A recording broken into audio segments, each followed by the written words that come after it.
Hello, Cancer, and welcome to Pluto in a Strange Land. Your 2023 spring reading from Planet Waves. I'm Eric Francis Coppolino, your friendly neighborhood astrologer and investigative reporter, checking in from the Broadway Lights Diner in Midtown, Kingston, New York, a place where I get a lot of work done. And thank you for joining me. So, in this reading, I'm going to focus on, or at least bring everything back around to Pluto transiting Aquarius, which is your 8th house or 8th solar house, depending on whether you're talking about your sun or your rising sign. Same basic concept. A chart is a chart, and where the sign Cancer is concerned, Aquarius is the 8th house. And one cool thing about having your chart oriented on the sign Cancer is that the earliest astrological document, called the Thema Mundi, about which there is exceedingly little information on the internet, most of it provided by me, has Cancer rising. And so there is something about Cancerians that is lined up with some central notion about humanity that the founders of astrology had as well. This is oldest document, meaning 4th century BCE, quite old. And you see that chart is 15 degrees Cancer rising. And what I like about that chart is that it describes humanity not as a warfaring creature, but rather as a nurturing creature. And this is the central issue that the human race is facing, which is that we are easily tricked into going to war. We go to war a lot with people. I'm sitting in the United States of America, which is the most litigious society in the world. Litigation is a form of ritualized warfare, and people are often willing to risk everything or spend their entire fortune or risk destroying another person just to right some wrong that they're stuck upon. So, Cancer rising means that we are, at least in the image of peaceful, caring people.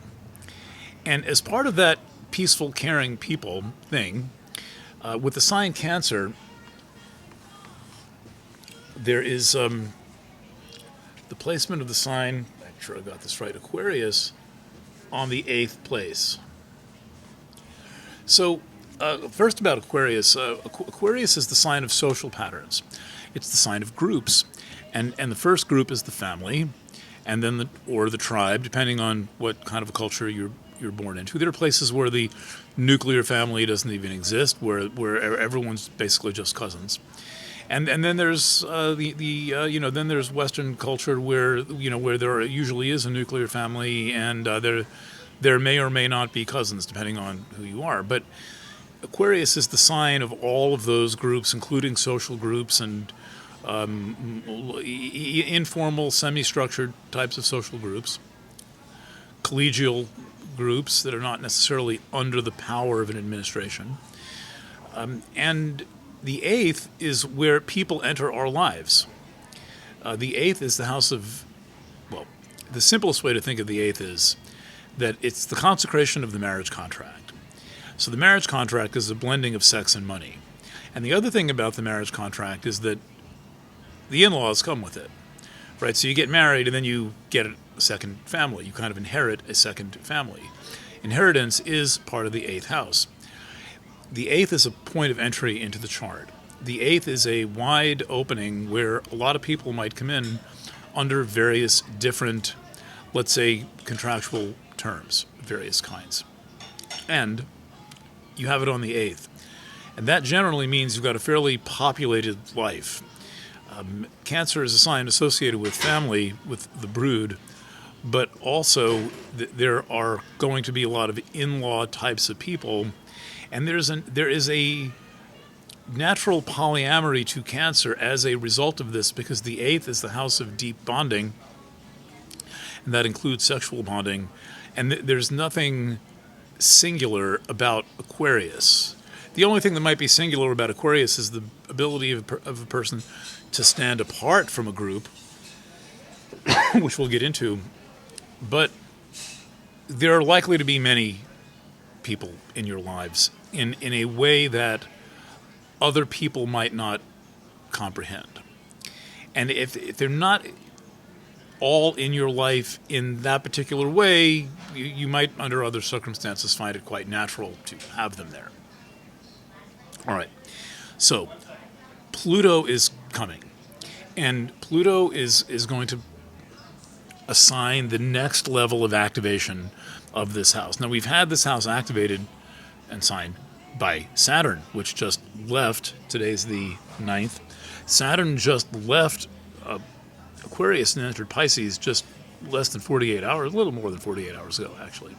So Pisces is newly the home of Saturn, and we lived through 3 years of Saturn in Pisces. Now, we might add Saturn in Aquarius, and this began in March of 2021, at the time that society locked down. That's a term from prison, which they multiplied out over the entire society, affirming the idea that we are living on some kind of a prison planet right now. And you might wonder, who the fuck is keeping us in this prison? Who has an interest in turning the planet into prison planet? Who exactly are the jailers of this prison planet?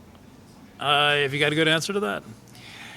And I'm curious what happened to you over these past 3 years. And I would propose that a very helpful spiritual exercise or therapeutic exercise would be to suss out and get a kind of a biology, both, of the past 3 years, and get a sense of what you've been through, how you handle things.